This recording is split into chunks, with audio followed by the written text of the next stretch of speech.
오늘 본문은 사도행전 27장 1절에서 26절입니다. 우리가 배를 타고 이달리아에 가기로 작정되매 바울과 다른 제수 몇 사람을 아고스토대의 백부장 율리오란 사람에게 맡기니 아시아 해변 각처로 가려 하는 아드라무떼노 배에 우리가 올라 항해할세 마게도냐의 데살로니가 사람 아리스다고도 함께하니라.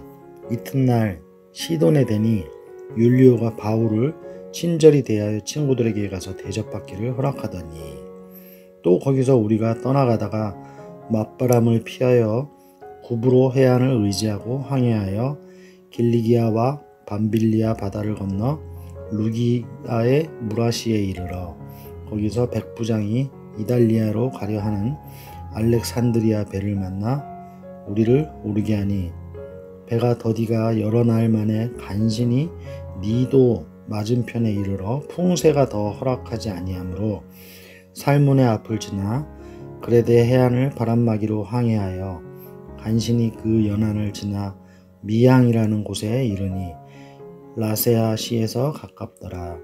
여러 날이 걸려 금식하는 절기가 이미 지났으므로 항해하기가 위태한지라 바울이 그들을 권하여 말하되 여러분이여 내가 보니 이번 항해가 하물며 배만 아니라 우리 생명에도 타격과 많은 손해를 끼치리라 하되 백부장이 선장과 선주의 말을 바울의 말보다 더 믿더라. 그 항구가 겨울을 지내기에 불편하므로 거기서 떠나 아무쪼록 베닉스에 가서 겨울을 지내자 하는 자가 더 많으니 베닉스는 그레데 항구라 한쪽은 서남을 한쪽은 서북을 향하였더라.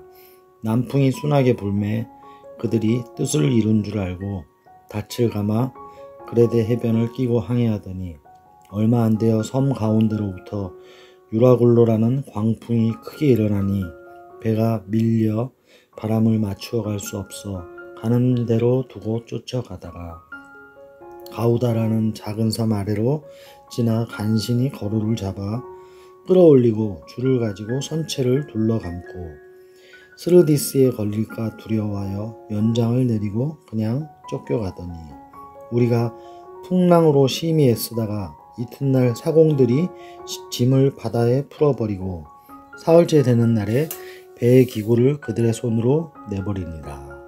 여러 날 동안 해도 별도 보이지 아니하고 큰 풍랑이 그대로 있음에 구원의 여망마저 없어졌더라. 여러 사람이 오래 먹지 못하였음에 바울이 가운데 서서 말하되 여러분이여 내 말을 듣고 그레데에서 떠나지 아니하여 이 타격과 손상을 면하였더라면 좋을 뻔하였느니라. 내가 너희를 권하노니 이제는 안심하라. 너희 중 아무도 생명에는 아무런 손상이 없겠고 오직 배뿐이리라. 내가 속한 바 곧 내가 섬기는 하나님의 사자가 어젯밤에 내 곁에 서서 말하되 바울아 두려워하지 말라. 네가 가이사 앞에 서야 하겠고 또 하나님께서 너와 함께 항해하는 자를 다 네게 주셨다 하였으니 그러므로 여러분이여 안심하라. 나는 네게 말씀하신 그대로 되리라고 하나님을 믿노라. 그런즉 우리가 반드시 한 섬에 걸리리라 하더라. 아멘. 유대인들이 바울을 총독에게 고사하였지만 바울은 항소를 합니다. 만약에 그가 항소를 하지 않았더라면 아마도 이 총독의 판결에서 그는 무죄를 받았을 것입니다. 하지만 바울에게는 하나님이 주신 사명이 있었습니다. 로마에 가서 하나님의 복음을 증거해야 한다는 사명입니다. 이 바울은 재판이 끝나기도 전에 이미 항소하였고 그래서 최종적으로는 황제 앞에 가서야 바울 사건은 종지부를 찍게 됩니다. 이에 바울은 로마로 압송됩니다. 바울을 비롯한 많은 죄수들을 싣고 배가 출발합니다. 죄수 호송의 책임자는 율리오라고 하는 로마의 백부장입니다. 당시에 겨울이 다가오고 있는 때였고 그래서 항해를 계속하기에는 좀 무리가 되는 시점이었습니다. 어느 한 도시를 정해서 겨울을 거기서 나고 이듬해에 계속해서 로마로 가는 편이 안전했습니다.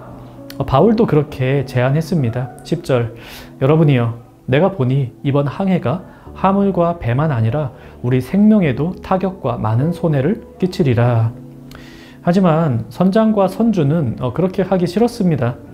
바울이 항해의 전문가가 아니어서 그의 말을 무시한 것도 있겠고, 아마도 빨리 왕복을 하고 다시 돌아오는 게 그들에게 경제적으로 이익이었기 때문에 그랬을 수도 있습니다.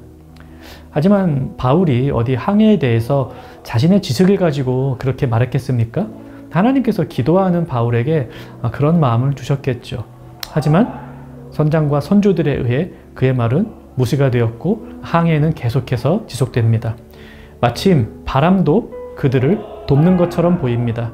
13절, 남풍이 순하게 불매 그들이 뜻을 이룬 줄 알고 닻을 감아 그레데 해변을 끼고 항해하더니, 남풍은 그들이 원하는 곳으로 그들을 데려다 줄 수 있는 좋은 바람입니다.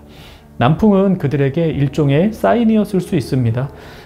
좀 무리해서라도 이렇게 빨리 항해를 하는 게 역시 맞았구나, 이런 생각이 들게 했을 사인 말입니다. 우리도 그럴 때가 있죠. 하나님의 인도하심을 구하기보다는 눈앞에 보이는 현상들로 일종의 사인을 삼고 마음의 안정을 취할 때가 있습니다. 이 선한 곳에 투자하는 거야 하나님께서 기뻐하시는 일이 될 수 있겠지만, 이 한 몫을 노리고 하는 투기, 하나님의 선하신 세상 운영과는 좀 거리가 멀죠. 그런데 이제 투기를 목적으로 무언가 구매해 놨는데 그것에 값이 오른다, 그런다고 해서 하나님의 뜻이 맞구나 이렇게 안심하고 감사하는 것은 아니죠. 남풍이 불어온다고 해서 이 항해를 하나님이 기뻐하신다고 생각할 수는 없습니다. 14절 보십시오. 얼마 안 되어 섬 가운데로부터 유라굴로라는 광풍이 크게 일어나니, 유라굴로라는 당시 그레데 섬 주변에서 종종 나타나는 광풍을 그들은 만납니다. 사실 그들은 남풍을 사인으로 생각했지만 사실은 유라굴로가 그들에게 주시는 사인이었던 셈입니다. 그들은 유라굴로를 만나 죽을 고비를 겪게 됩니다. 이 바다에 익숙했던 사람들은 아마 이렇게 생각했을 겁니다. 지금 같은 상황에서 이렇게 커다란 광풍을 만난다? 우리는 다 끝났다. 그래서 20절 후반의 기록처럼 그들은 구원의 여망마저 없어졌더라. 다만 한 사람만이 이 위기에도 담담하였는데 바로 사도 바울입니다. 그는 하나님께서 자신에게 주신 사명, 곧 로마에 가서 하나님의 복음을 전해야 하는 사명을 하나님께서 반드시 이루실 줄을 확신하고 있습니다. 때문에 자신이 여기서 죽지 않는다라고 믿었죠. 하나님은 지난밤 더군다나 바울에게 이 사명을 다시 확인시켜 주셨고, 이 배에 속한 모든 사람도 바울 때문에 생명을 건지게 될 것이라고 말씀해 주셨습니다. 눈앞에 보이는 사인은 유라굴로라는 절대 극복할 수 없는 광풍이지만 바울은 확신을 가지고 있는 것입니다. 그래서 그는 이렇게 말합니다. 이제 안심하라. 너희 중 아무도 생명에는 아무런 손상이 없겠고 오직 배뿐이리라. 이 눈앞에 보이는 사인이 남풍일 때는 역시 잘했어 이렇게 생각하다가 눈앞에 유라굴로가 닥쳐오면 이제는 죽었다 이렇게 생각하는 게 선장과 선원들의 모습입니다. 그리고 이것은 어쩌면 오늘 우리의 모습일지 모르겠습니다. 우리 역시 눈앞에 보이는 현상만을 가지고 상황을 인식하니까요. 하지만 바울에게는 눈앞에 보이는 것보다 큰 하나님 주신 소명이라는 것이 있었습니다. 이 눈앞의 현실을 잘 보며 지혜로운 상황 인식을 가지는 것도 중요합니다. 하지만 그것이 전부가 아니라는 것을 믿는 것이 우리 신앙인의 모습입니다. 우리 눈에 일이 잘 풀린다고 해서 하나님이 함께 하시는 사인 꼭 아닐 수도 있듯이, 반대로 우리 눈에 볼 때 위기라고 해서 마치 지금은 하나님이 우리를 버린 것은 아닙니다. 눈앞에 보이는 것 넘어 우리와 늘 함께 하시는 하나님이 주시는 진정한 사인을 발견하는 그런 우리 성형 가족이 되어야 하겠습니다. 함께 우리 기도합시다. 상황이 잘 풀린다고 해서 하나님께서 기뻐하시는 일이라 착각하지 않게 하소서. 반대로 상황이 안 좋다고 해서 하나님이 나를 버리신 것이라 오해하지 않게 하옵소서. 하나님은 눈앞에 보이는 상황보다 더 크십니다. 오늘 하루 그 크신 하나님의 섭리와 인도를 온전히 경험하는 청년 가족 되시기를 바랍니다.